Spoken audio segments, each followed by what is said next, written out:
Irwin's Park, there's two parts to it that I did.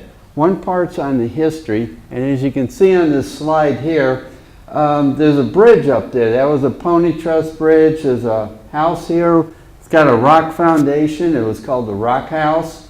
There's an old outhouse here. You can see the sign in front that says outhouse, so we'll talk about that a little bit. And then there's a plaque here to the Panther Creek mine that was located there for about I think it was about 14 years. Okay. Next one. Irwin's Park was also an amusement park area. That's what most people remember. The sketch there is the dance pavilion that was there. There's a picture of the interurban that ran through the area. It went all the way from Springfield clear down to Collinsville area, if I remember correctly. And then off on the far right is a picture. It's a little fuzzy. It's out of the newspaper, and that's a diving tower that was there at the park. Okay? This is just a map of the area around Irwin's Park. You can see Chatham up there, and then you go down Route 4 towards Auburn, and after the big curve south of Chatham, you'll see Irwin's Park. Now this is a map from 1940, and if you notice on here, there's an A right here, and that stands for Amusement Park. And it was a very, very big area in the way of amusements, and we'll talk a little bit more about that too. Here's another map that just shows a 1924 map of the area. As you can see, there's a lot of railroad lines right in here. They had to do with the mine. Those are all the sidings for the coal cars that they were loading. And then I've got another map here that's on a handout. Bill, would you hand out some of those handouts there? There's two handouts there. They're maps on Irwin's Park. Maybe Amy can help with that. The map that I've got here, I don't know if you can see it very clearly. So that's why we're going to do some handouts with it. This handout is going to show some of the structures that I had at the beginning, the pony truss bridge. It's going to also show an ice house, a dance pavilion, a lunch stand, the rock house that I was talking about, and then that plaque for the Panther Creek mine. It'll show the location of the monument for the plaque for the miners of the Panther Creek mine.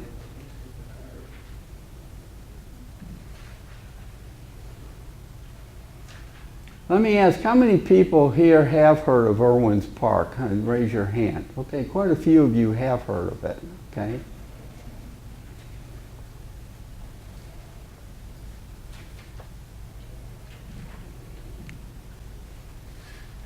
This handout was part of a presentation that was put on June 21st, 2008 by the Irwin's Park Association. And it was put on in regards to commemoration of the plaque for the Panther Creek mine and for the miners that work there. If you notice on the left-hand side of the handout that shows the map that's up on the screen, there's a timeline there from 1900 down to 2005, and it gives a little timeline of the park and its history. And there's another handout there that shows a swimming pool on it, and it's got a timeline on it also. And it was a little difficult to try and just take Irwin's Park and give it a timeline and go through history-wise, kind of like what Steve did, going from the beginning to the end, because there were a lot of things that happened at Irwin's Park that aren't on this timeline right here. So I'm just going to quickly go through some of it. It starts in 1829 when Silas Harlan received 1,000 acres of a land grant from the federal government. Abraham Lincoln had a connection with Irwin's Park. He was a friend of Silas Harlan, and there were a lot of gatherings there, and Lincoln formed the Whig Party at Irwin's Park. Another one was an incredible thing, if you want to call it, that happened there, is there were this house right here. This is the rock house that Harlan built. And the significance with this is, one, it was built when Abraham Lincoln was visiting there. The other thing is the foundation for this building. What a lot of people don't know is that the rock that's in the foundation came from the same quarry as the old Illinois State Capitol rock came from. So I'm going to back up here one. Here's an old barn that was in Irwin's Park. When I was down there in 2007, this structure was still standing. It's gone now. It was gone the next year. As you can see, it was in pretty poor shape. A lot of the structures that were down there are gone now. Some of the things that I'll be talking about in this presentation are gone, so we're going to look at pictures of the area. We're going to be looking at things like just a diagram of the dance hall. So again, there'll be some pictures, but there aren't pictures of everything that was down there, like the lunch stand or the diving tower that I showed you earlier with the swimming pool, that type of thing. Okay. This rock house is over on the east side of the railroad tracks, as you can see on your map that I handed out. And it shows that it's the dance hall and everything else was on the west side. So the interurban went through that area. About 1902 is when it went through. Dance hall and the swimming pool and all that wasn't there. It was known as, at the beginning, it was known as Harlan's Grove. And then a man by the last name of Irwin married Mr. Harlan's daughter, and it became Irwin's Grove. So this rock house was in existence when that area was known as Irwin's Grove. And as you can see by the pictures, this shows the south side of the rock house. The walls on this were approximately, I would say, about 8 feet high. The structure itself was about 16 feet by 28 feet. The other picture on the right-hand side shows the north side of the rock house. And as you can see, it was in need of repair. There was a lot of things that needed work. The Irwin's Park Association, one of the things they were working on at the time these pictures were taken was they were trying to get a new roof on the building. Here's some pictures of it. There was a dormer at the top. And then on the north side, it was interesting. They had 2 windows. They were octagon shaped, which I thought was pretty unusual, but it's kind of neat. Different type of architecture. Here's some pictures of the foundation again. And again, I put on here the stone came from the quarry, same quarry as the old state capitol. And on the right, the stone and brick in the foundation on the north side. Irwin didn't get the house completely finished before the quarry closed. So he had to finish it with some brick that they put on the north side near the doorway, as you can see. Now, it's a pretty good sized house. The house is 16 feet by 28 feet, so that's a pretty good sized house. Here's some other pictures of the brick foundation on the north side. As you can see, there's a number of different types of brick in there. There's some that, so it looks like they've gone in and done some repair in there. You know, just over the years, deterioration. On the right-hand side is the stone. Now that I have here, it's about 18 inches thick. In doing my research, that stone is actually 2 feet thick. So there's a lot of stone in this building. Here's the entrance to the lower level of the rock house. And I said, note the depth of the wall. See how wide that door jamb is? And the 3 different types of brick that are in the foundation. Here's the inside of the rock house on the lower level. I don't have any pictures upstairs, up on the first floor. Again, the wall's about 24 inches thick. And these windows that are on here, when they open inward. So if they'd open outward, you know, something could rip that window off. So they came inward. Now, next to this rock house, it's an old outhouse. I thought it was very interesting that they had this structure until I went up and I looked at this. By the way, this was built by a Dr. Carl Irwin. So I wondered, oh, who's Dr. Carl Irwin? I'd never heard of him before. So on the door, they had this sign. And Dr. Carl Irwin was a renowned chemist on the Manhattan Project. And he built this outhouse while living at home and attending Springfield Junior College before receiving doctorate from Notre Dame University. Does anyone know what the Manhattan Project was? Yeah, the atomic bomb. That's right, Mr. Warren. That's the atomic bomb that they finally used 2 of them on Japan. Now, Irwin's Park, there's a lot of history with this. I was trying to figure out, you know, what's a good way to put this all together. And this may be getting into some of the part that most of the people in this room would remember. There were large group meetings there. There were dances, picnics, swimming, family reunions. The Illinois traction system was important, which then became the Illinois Terminal Railway and the Panther Creek Mine. Any questions anybody has? Any comments? Okay.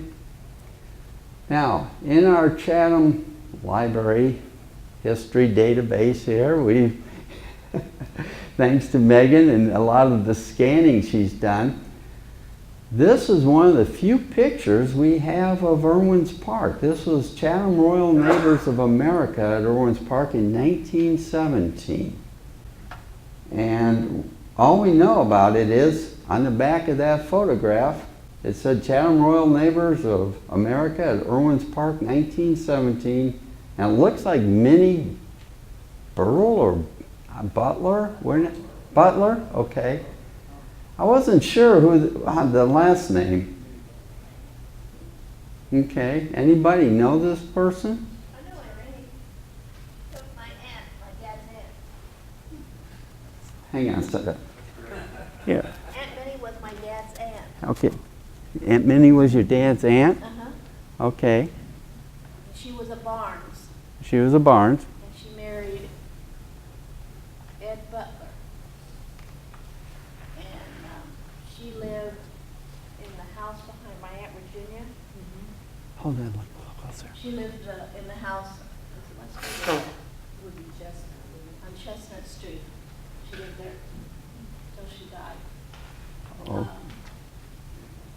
Did you know this picture? I didn't know the picture, no. No. Did you know she was with Royal Neighbors? Yes, I did know that. I mean, now that you say that, yeah. That's pretty cool. Yeah. Well, yeah, what's your name? Mine was a Barnes. Okay. Okay, great. Great. That's what we're looking for with these presentations, of anybody who can identify anything like this, or if this woman has any, you know, had left any pictures or any comments about Irwin's Park, other than this picture from the Royal Neighbors. Aunt Virginia might have some. Okay. What was the Royal Neighbors? It's insurance. Yeah, it was a woman's insurance group. Back in the early 1900s, most insurance companies were with men, and then they started doing insurance companies that were mainly for women. So Royal Neighbors was mainly insurance for women. And the picture that I had up here was one of the group gatherings that were in Irwin's Park. This was in regards, again, to the Royal Neighbors of America, which was an insurance group. Yes, Steve? Quick question. Is it all female in the photo? I don't. No. No, it isn't. I'm sure in the front here, it looks like there's a little boy standing here. Are there any male adults? Not in this picture that I could see. Might be one. Maybe one in the back with a hat on right there. Yeah. Okay. Like far right. Okay. Could be that the ladies brought the dads with to watch the kids while they had their picnic together, which would make sense. But again, that's one of the few pictures that we have of the early groups in Irwin's Park. And there were many, many, many, many gatherings down there. And I'll get into a little bit more with that. Dale, you know we were in World War I by that time. Pardon? We were in World War I by that time. Yes, we were in World War I at that time. Absolutely. 1917. I remember that's a summer scene. And Yeah. we entered the war in April. Right. Most of the activity that was going on in Irwin's Park in relation to the reunions or the company gatherings like this, with insurance groups or what other group there may have been, or with school groups, most of it was during either the spring or the summer or early fall. Okay. When I was doing this research, Megan asked me, she said, let's get some information on groups that used Irwin's Park or people from Chatham. So I went up to the Sangamon Valley collection at the Lincoln Library, spent hours going through all the stuff that they had on, or I could find on Irwin's Park, and I came up with this one. This is on the Chatham Farm Bureau unit to hold a meeting there. And they had a winter roast at Irwin's Park. And this article is from the State Journal Register on September 27th, 1934. So they were, again, here's another group that was using that park for that. Here's one from 1952. This is the International Order of Odd Fellows. This group was actually in Chatham. When Steve was talking earlier and he was talking about the Caldwell building, the upstairs of the Caldwell building is where the Odd Fellows met. In this particular group, there were about 1,200 members that gathered there, and it was from not, just the Chatham area, but it was Decatur, Jacksonville, Carlinville, Peoria, Lincoln. So it was a big park. It was a big gathering there. Did that say 1952? Yes, it said 1952. If you look on your sheet here on the side, this one that I showed you, it's got the where the Rock House and Dance Pavilion, all that is on there. 1942, 1943, it says 4 sons of the 7 Irwin sons enlisted in the military. In 1942 is when they closed down some of the operations at Irwin's Park due to the war. It was the dance hall and the swimming pool and some of the other things that were were there. But the park itself was still being used. And the big reason for that is the interurban was going back and forth, you know, still till, what was it, Bill, 1955 or 56? March of 56, when the interurban stopped running through the area. Actually, it was still running, it just stopped passenger service then.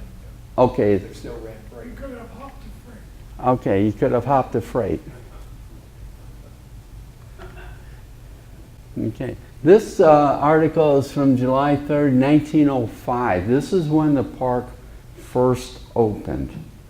And it said, a sane fourth not promised. And it had to do with fireworks that were going on in the area, and they had fireworks down at Irwin's Park on the 4th of July then. Now another interesting thing with Irwin's Park, and we'll get into it in just a minute, had to do with who owned the park and who was running the park and what was going on at this park. How did it come about? When Silas Harlan got ownership of the land, it was again known as Harlan's Grove.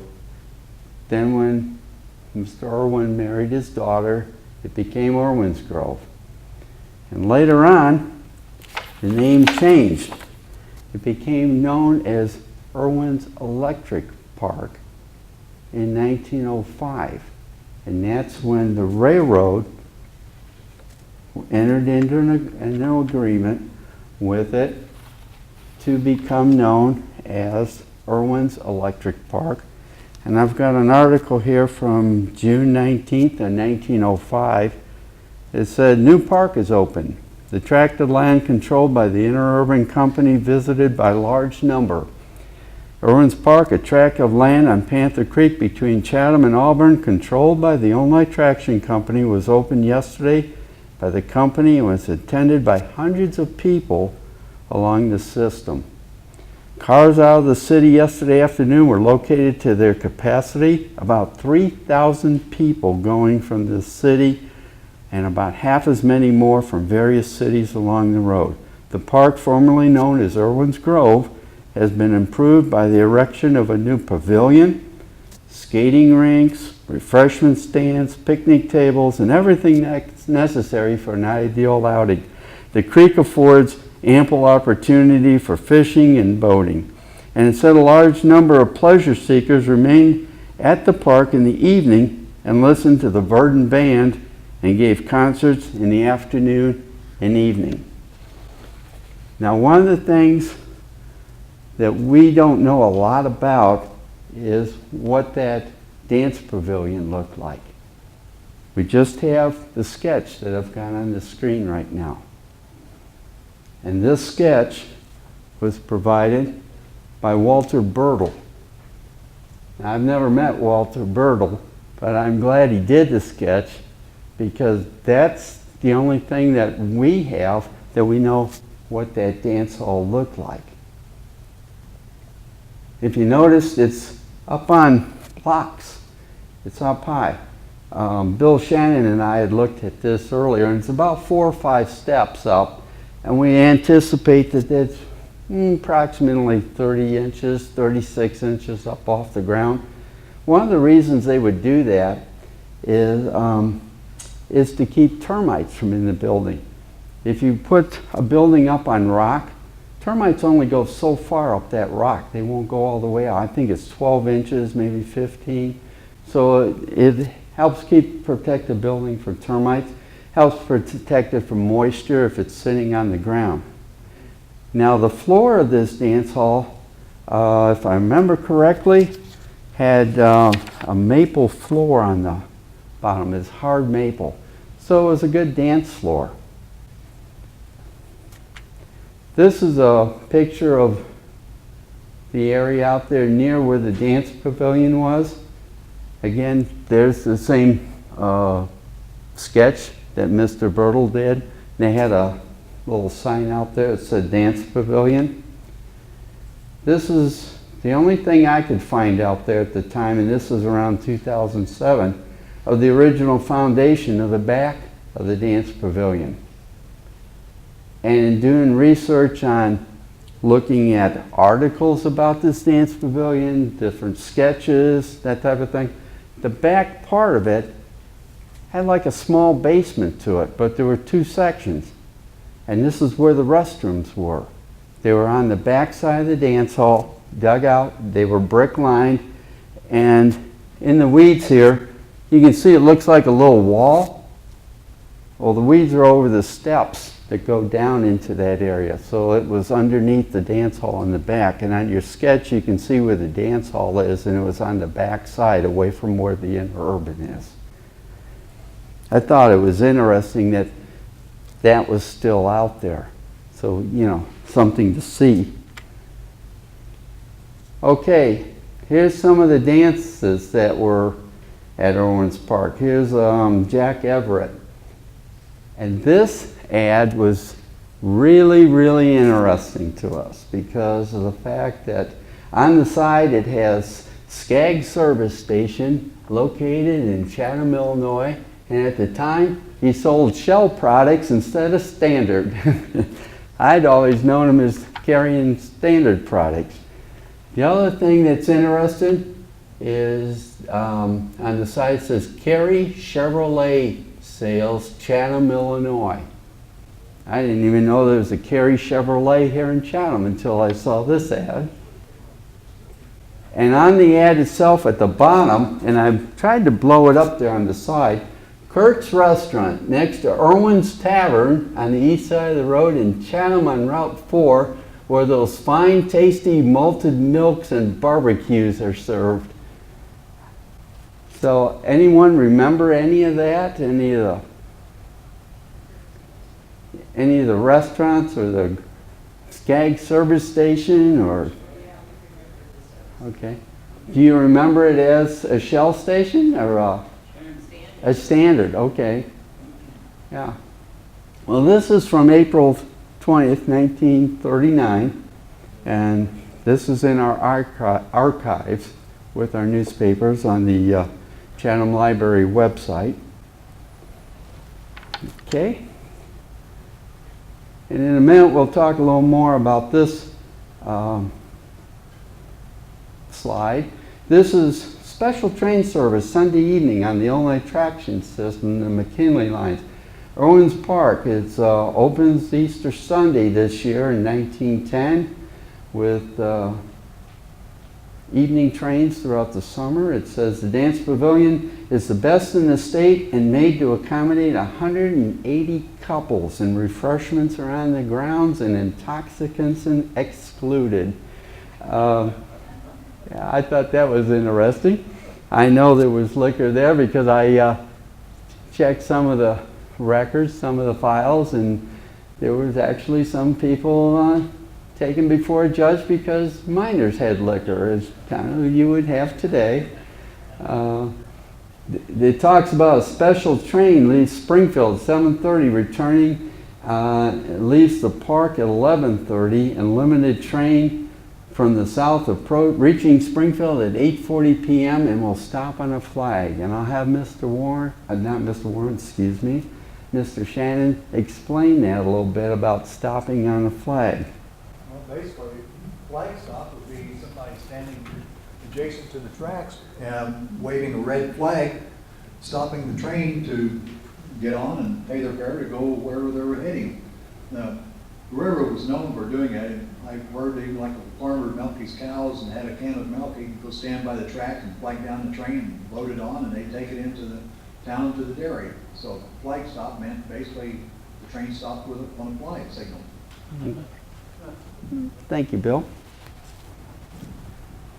Okay. Here's some other things I've got out of the Illinois State Journal, again from the Sangamon Valley collection. Some of the different groups that played down there at Irwin's Park.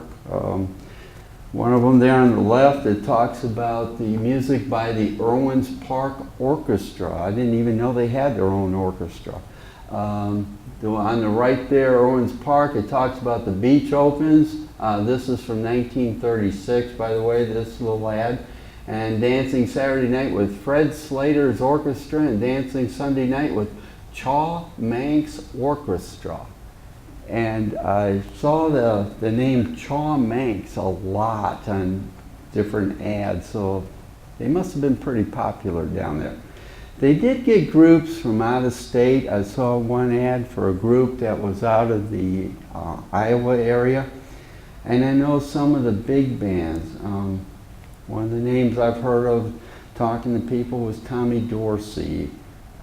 Other big groups like that. There was a friend of mine, her name was Pauline Wilson, and she just died last year. And on Sunday mornings I'd take Pauline her newspaper, and it was really cute because she'd have the radio on and she'd be playing music from the Crystal Ballroom down in, I think it's Staunton, Illinois, playing. And all those memories, she would hear that music and she'd start talking about Irwin's Park and how much fun it was to dance down there. And when she was younger, she went down there, went to dances, and the man who later became her husband, she'd want him to dance, and he wouldn't want to dance, he'd want to go swimming. Okay, here's another one, Irwin's Park. It was Paul Termene's orchestra, and this is an ad from 1938. 25 cents admission, and it shows that it's from 9 to 12 o'clock. Most of the dances were in the evening or late, starting at 9, going till midnight. Again, another dance ad. This time, all kinds of bottled beer are available, and this is in 1939. What about swimming every day, 12 to 10 p.m.? Right, 12 to 10 p.m. And I'll get to that in just a second, Bill. That's a good question. Now here's one I found interesting. In 1924, Watch Factory Band. The Illinois Watch Factory, which is located up on 9th Street north of Sangamon Avenue, now houses the Illinois EPA, which I retired from. That they had a band, and they were down there every Saturday night. They actually played for special groups that were down there. Okay. An NPL picnic and dance, Irwin's Park. Dancing afternoon and evening, Union Orchestra. The Illinois Terminal System stops at the park 3 miles south of Chatham on the Hard Road. Now, I'll tell you a little secret about this park. It was the fact that Irwin's Park, when it was open, it was operated by the Illinois Terminal System. So since it was a big amusement park, and the railroad had an interest with it, so it helped it develop. It helped it, with the crowds and everything. And I'll let Mr. Shanahan tell you a little bit more about the Illinois traction system and with the trains that ran from Springfield through Chatham all the way down to Irwin's Park. Here you go, Bill. You want to look at the slides? Well, what we have on the screen right now is a typical one of the interurban cars that ran, actually the railroad ran from St. Louis up to Springfield, and then had a track that went over to Decatur and on over to Champaign, Bloomington, and another went up to Peoria, so they could haul people from quite a distance down to Irwin's Park. And there was a siding, you can see it on your handout, there was a siding there at Irwin's Park that had a capacity of 16 cars, so they could take a pretty good sized train full of people down there and park it and unload, and people have a good time there at the park and reboard the train and take them back home. And as was said, the railroad had an interest in it. Of course, they made some money off of hauling people back and forth from it. Any business like that, they're out to make a buck, and that was an opportunity, so they went for it. Yeah, the map he's talking about, I've got on the screen right now. That's the map on the screen. Yeah. Here's what he's talking about right here. This siding right in here. Right there where Dale's got his finger was where they parked the train, so that way they weren't blocking the main line of traffic while people were loading and unloading. And I kind of speculate that the special train and many cars probably they just let the train sit there until people were ready to go back home, rather than moving the train to another location. That's, I don't have proof of it, but that's a good guess anyway. Okay, let's go back to a few. Here's the interurban. I've got a picture here of what the inside of the car would look like. And Bill, how many passengers could get on one of these cars? I'm not totally sure, but probably at least 40 or 50 people per car. Would, I rode on these cars. You rode know on them. how many people they would, what the capacity was? We probably had between 15 and 60. Oh, okay, between 50 to 60 people per car. The one way you can do it is by counting the windows, because there was a window for each row of seats. There was Ah, good clues. Count the windows and figure 2 people per seat by the window. no, four. Or 4, yeah, counting the 2 sides. The front part of the car, you see the large door there in the front, they hold baggage and mail and stuff like that. It was a combination type car. Yeah, it hold a little bit of everything and what they could fit in the front part. And of course, the operator was in the front where the arched windows are. The thing that I mentioned, not all the cars were the same size. Then they had some cars that were really quite long. No, I don't know if you heard what Bill was saying, not all cars were the same size. They had different sizes, typically 50, 60 people, but some of them were quite a bit longer and hold more people. I actually rode through Chatham on one of these in 1952. No, I Bill, don't recollect. Bill says he doesn't remember Chatham, but he did go through Chatham in 1952 on the train. Gee, he must have blinked and missed Chatham at the time. Well, thank you for your input. You notice on the left side is the schedule of electric trains, and it gives the southbound and the northbound, and then the eastbound, which would be going towards Decatur. About every hour that train ran. But on some of the old timetables, you didn't see Irwin's Park on there. Irwin's Park was usually a special stop. It wasn't one that was every day like Chatham would have been, or like Springfield, or you go down to Auburn. It was a special stop. You could actually call the interurban, tell them you've got a large group going down there, and they get so many cars together to take you on down there to an event. And here's an event that I'm talking about. This particular interurban picture is a 1905 interurban.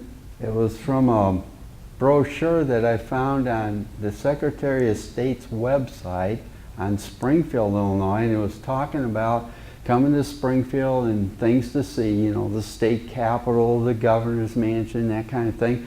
And all of a sudden I see 2 articles. One's on the interurban, and the other article was on Irwin's Park. And again, it was a big attraction at this time. This one happens to be with the Ladies Congregational Church. They were going to Irwin's Park, and on it they talk about, it says yesterday about 75 members of the Ladies Aid Society for the First Congregational Church and their friends were taken over this route to Irwin's Park, where a picnic was enjoyed.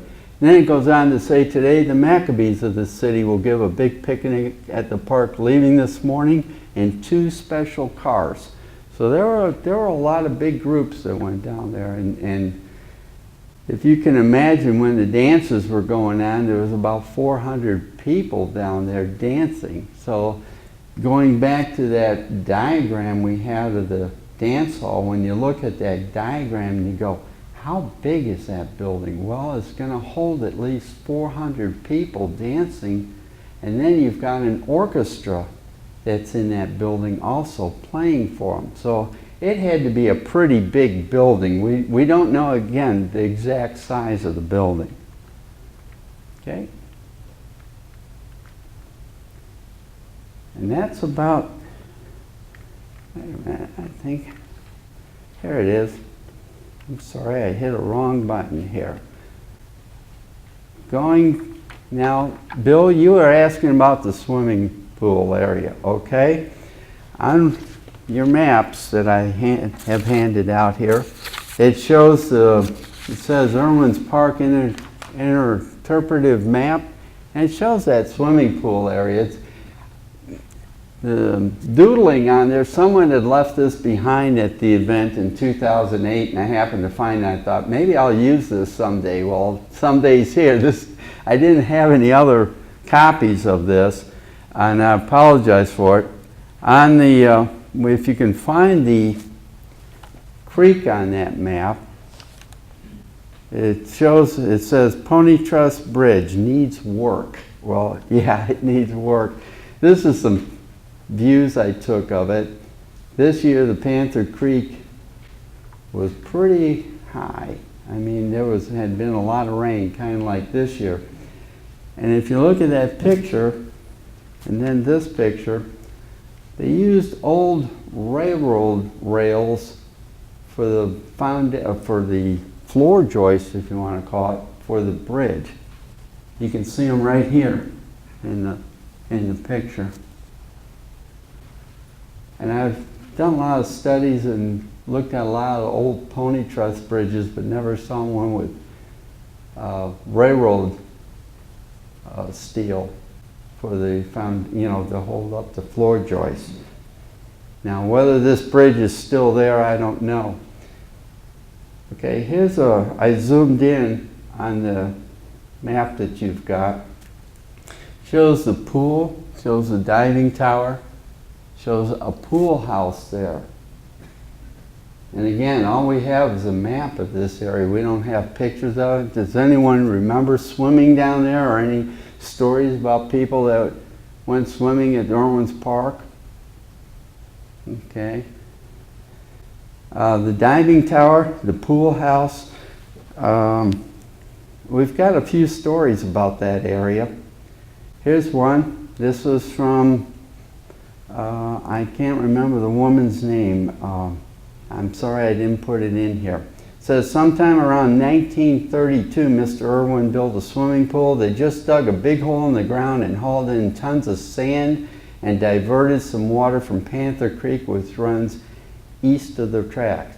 I don't know if they pumped it in or how they got it there, but at the shallow end there was a nice sand beach and sand under your feet, at least out to the rope, which you did not go beyond if you couldn't swim. There was a small building with a few dressing rooms, and you could swim for 15 cents. Now, another article I read on this particular swimming pool was that there was a lady that worked down there, and she said they washed as many as 500 towels a day.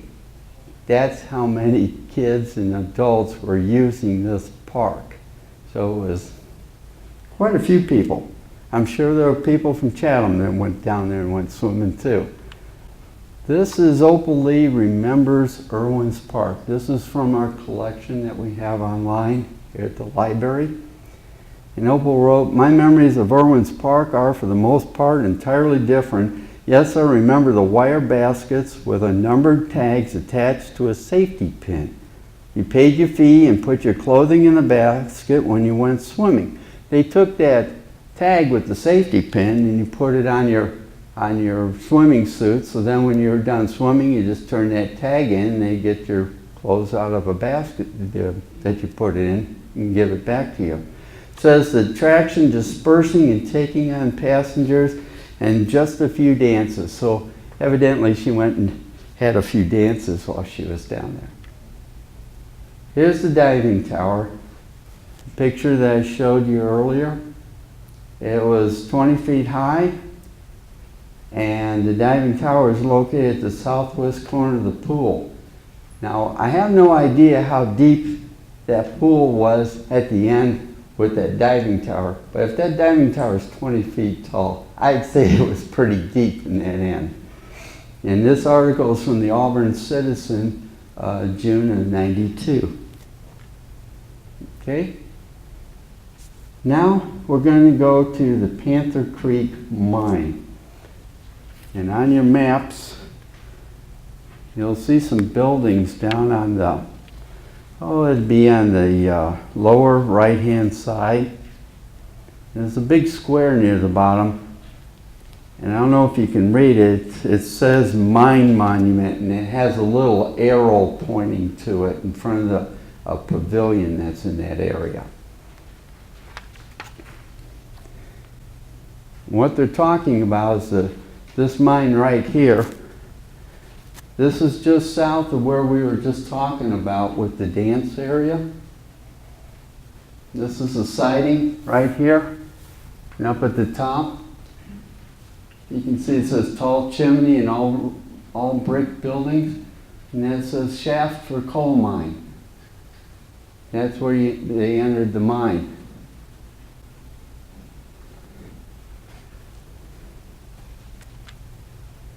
This is from the Department of Natural Resources. It's a map of the Panther Creek mine, but it also shows a number of other mines in the area.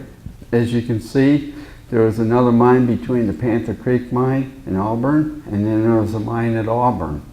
And if you went farther south, there was a mine at Verdon, which was under most of Verdon. And then going to the east, there was a mine at Divernon. So there are a lot of mines in the area. This particular mine was in existence from 1914 to 1932. Here's a close-up of that area, the Panther Creek Underground Mine. Right here is Route 4. You can see the curve just south of Chatham. Mine went to the west of Route 4, but most of it was to the east, out to Union School Road. This is Hudson Road at the south. So it was pretty extensive, pretty big. This is a dedication ceremony that was held at the Irwin's Park back in 2008. That's when I got these maps that we've handed out to you. And there's quite a bit going on there. They were talking about the Panther Creek mine, and I'd never heard of it before until this particular ceremony. And I'm grabbing a note here. Here's the dedication. The man right behind the plaque is State Senator Larry Baumke. And the lady there's a few ladies to the left of Larry Baumke right here. This lady with the sunglasses on, her name is Lynn Pinion. She wrote a book on Irwin's Park. It's called Irwin's Park Anthology, if I remember correctly. And there's a copy of that here at the Chatham Library. At the same time, they did this presentation of the plaque. They had the Heart of Illinois Brass Band that played in the little pavilion there. Here's the plaque. It's to the Panther Creek Mine Number 1, mainly to the miners. I'll read what it says here. It says, the Panther Creek Coal Company's Mine Number 1 operated at this site from 1918 until 1932. And during that time, the mine produced over 7 million tons of coal extracted from a depth of 270 feet. At its height of production in 1926, the mine employed 847 people, making it the largest coal mine in Sangamon County and one of the largest in Illinois. And in response to the influx of miners and their families, the southeast corner of the site was incorporated in 1918 as the town of Irwin. The town was abandoned in 1932 when mining ceased. So here's another name change that happened at Irwin's Park. It's known as Irwin's Park, and then when they incorporated into a town in 1918, it became the town of Irwin. And then when it was unincorporated in 1932, it went back to being known as Irwin's Park. Now the rest of this plaque says this site is also an important pre-mining history. The land was granted to Silas Harlan in 1829. In 1840, he built the rock house for his residence. The original limestone walls of this structure still stand. A wooded area to the west of the railroad tracks, known originally as Harlan's Grove, was used in the early 1830s for political rallies by Abraham Lincoln and his Whig Party. In 1902, Silas Harlan's grandson, James Harlan Irwin, and his wife Bertha opened Harlan's Grove as Irwin's Park. During its lifetime, Irwin's Park serves as a center for recreational and social activities for the people of Central Illinois. It featured a dance pavilion and later on a swimming pool for use by mining families and the general public. This underground mine was reclaimed in 1983 by the Abandoned Mine Lands Reclamation Division, Illinois Department of Natural Resources, with funds provided by the U.S. Department of the Interior Office of Surface Mining. Again, I didn't even know that there was a mine down there. I didn't know that this dance hall was as big as what it was. It could hold 400 people and an orchestra and all this. I didn't know how big the swimming area was, or a 20-foot diving tower that was there. All the activities that were going on there. And it was called an amusement park. It isn't, I guess the thing I had trouble with is when I think of amusement park today, I think of all the different rides that might be there. This was more for recreation. It was to get out to do a picnic or to go dancing, go swimming, you know, those kinds of things. And I think that's the end of my presentation. I do have a board, a couple of boards put over on the side table here. It has some articles on Irwin's Park, everything from articles on dancing to articles about the Rock House, an article from the Auburn Citizen when the Irwin's Park Association was trying to get the park going again. So again, feel free to take a look at that. If you want to take some pictures of it, feel free to take some pictures. Any questions from anybody or anything you want to add? Dale, just one thing. Okay. A lot of- Here, Bill. Go ahead. A lot of your interurban railroads built amusement parks like this in order to generate revenue. It was quite a common practice. Okay. Try to capitalize on recreation. You know, in the 19th century, we didn't do much recreation. That's more of a 20th century type of thing. We had to work too hard. Okay. Where's the caboose at? Just real quick. Pardon? Where's the caboose at that used to be next to the schoolhouse off of Route 4? Where's it located now? Okay. If you look at my board up there, I got a picture of it, and it's actually on the east side of the railroad tracks. They took it from in front of the old schoolhouse, hauled it back there, and it's along the railroad tracks, and there's a picture of it, and I've got an arrow pointing to where that caboose is located now. Okay, good, thank you. Okay? Well, a lot of people did. I remember going... Yeah, I used to go down Route 4 and look at that all the time. I thought that was so neat that they had that caboose in the front yard in front of the old Cherry Grove School there. Yeah. How they do it now, restoring that? The old rock house is gone now. What about the park? Are they gonna do Didn't anything they with have a fundraiser to try to restore a lot of that? They did in 2007, 2008, yeah. How much money did they collect? Last I knew, they had a grant for $106,000 to try and restore the park. And that's all I know on that. One comment, one thing I thought of, I'm a relative newcomer to Chatham, moved here in 2002, and a little bit I've learned about town was apparently never really had a movie theater here or a bowling alley or anything. I thought, well, that's kind of odd, because I grew up in a small town.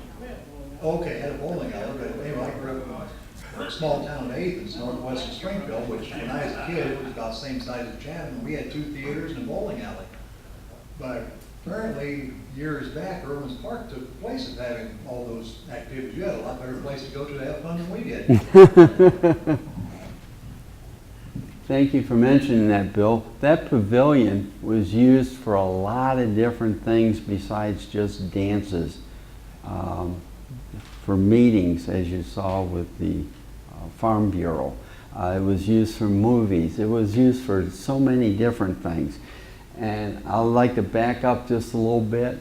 About 1916, 1917 era, when World War I was breaking out, the miners that lived in that area, there weren't as many dances. They moved into that dance hall and lived there for about 5 or 6 years until the economy came back and people started going to dances down at the dance pavilion. But it was a use for the dance pavilion other than letting it just sit.